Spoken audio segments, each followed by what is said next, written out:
Hello बच्चों, कैसे हैं आप सब लोग। आज हम पढ़ेंगे कहानी फूली रोटी। जमाल की माँ रसोई में खाना बना रही थी।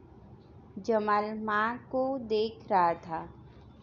जमाल का मित्र जय बर्तनों के साथ खेल रहा था।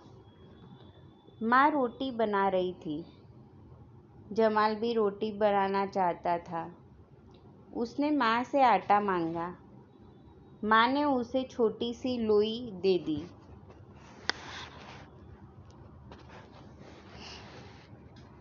जमाल रोटी बेलने लगा।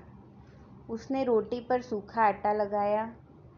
जमाल से रोटी गोल नहीं बन रही थी। रोटी गोल करने के लिए जय ने जमाल को कटोरी दी। जमाल ने कटोरी रोटी पर रखकर घुमा दी। रोटी गोल हो गई।